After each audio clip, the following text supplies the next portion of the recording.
Class కి time అయిపోయింది, పద పద.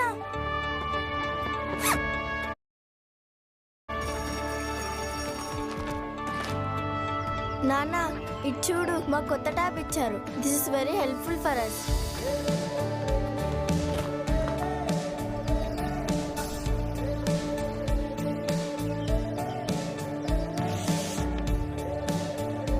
మేలు రకం ఎరువులు ఇస్తున్నారు, మంచి పంట వస్తుందని అనుకుంటున్నా.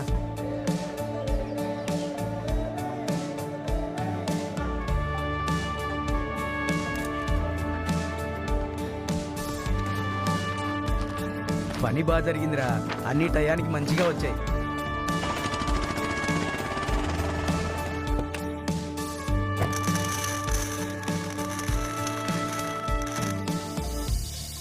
ఇటు తిప్పి కూర్చోబెట్టు, ఊపిరి తీసుకోండి. జాగ్రత్త తాతగారు. ఎలా పక్కకు పొర గుడ్డినా ఎలా పొర పో.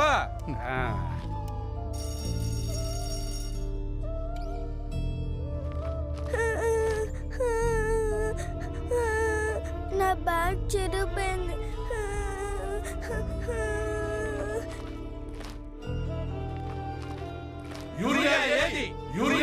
కాల్ చేస్తున్నారు. ఇక్కడ ఏమి ఇవ్వట్లేదు, మండల ఆఫీస్కి వెళ్ళండి.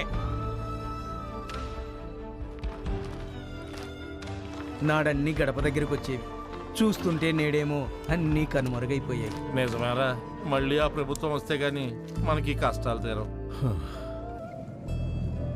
బాబు, ఈ రోజైనా డాక్టర్ వస్తాడా? ఏ తాత, ఏంది నీ నస నాకు రోజు? ఆ డాక్టర్ రాడు, క్లినిక్ ఓపెన్ అవ్వదు, ప్రైవేట్ హాస్పిటల్కి పో. ఏంటో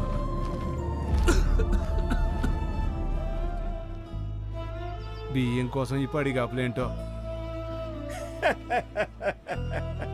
ఏం తాత, మా కష్టం చూస్తే నీకు నవ్వులాటగా ఉందా? నేనెందుకు నవ్వుతున్నానంటే, నాకు కళ్ళు లేకపోయినా ఆ 2023లో పట్టపగలు లాంటి వెలుగున్న భవిష్యత్తును చూశాను. మీకు కళ్ళుండి కూడా మళ్ళీ ఇలా చీకట్లో నడవాలని నిర్ణయించుకున్నారు. నేను చూడలేకపోవచ్చు, కానీ మనం దేన్ని కోల్పోయామో నాకు స్పష్టంగా కనిపిస్తోంది.